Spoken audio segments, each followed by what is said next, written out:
La rumeur circulait depuis des mois. Face aux difficultés financières de sa branche spatiale, le groupe Airbus vient de trancher en comité européen de direction.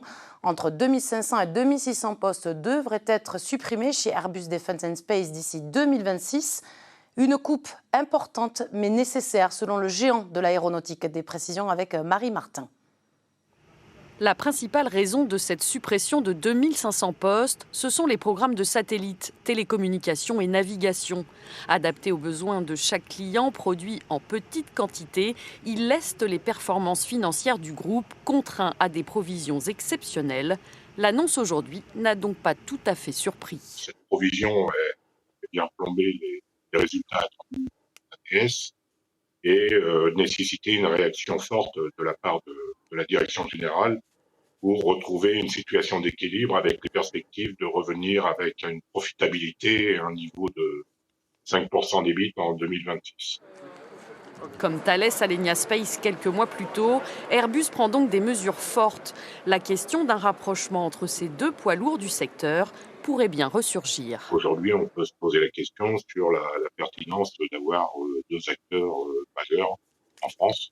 Et à mon sens, il y a nécessité de construire un vrai champion européen de l'espace et des satellites comme on a su faire pour les lanceurs aériens. Réunis cet après-midi en comité central d'entreprise, les organisations syndicales devraient réagir à ces 2500 suppressions de postes dont on ignore la répartition en Europe.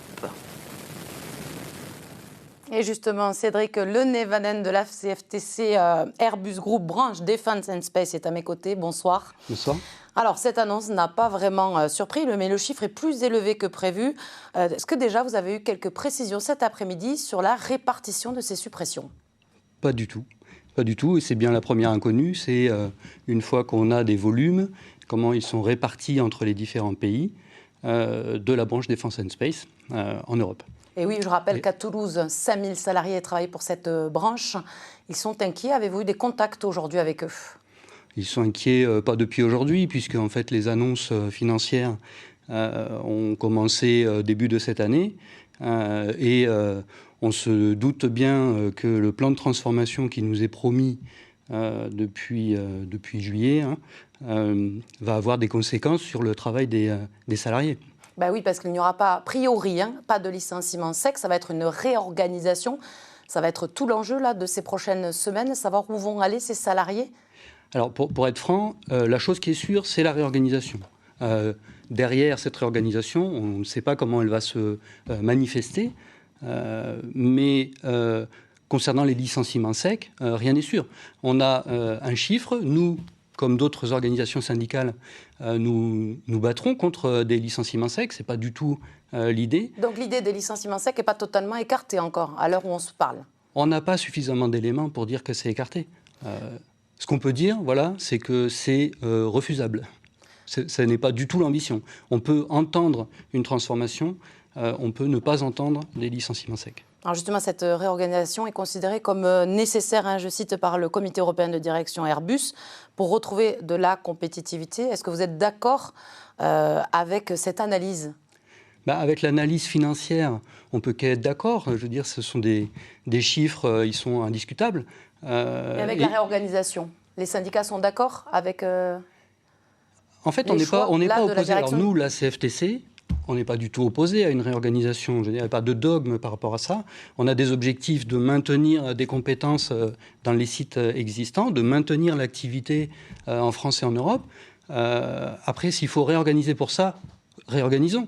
L'impact social de ces réorganisations, ce sera le point probablement un peu plus dur, qui nécessitera beaucoup de discussions avec les salariés et avec la direction. Alors, Thales Alenia Space a aussi connu et connaît des difficultés.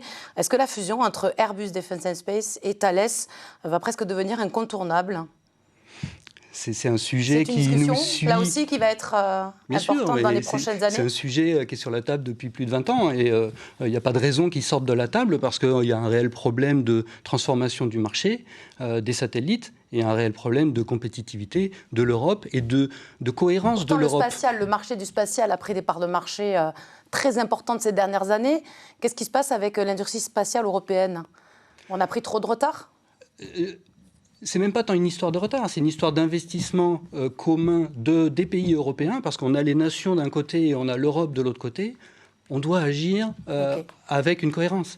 Merci beaucoup Cédric Le Nevanen d'avoir répondu à toutes nos questions. Merci. Merci. Je vous le disais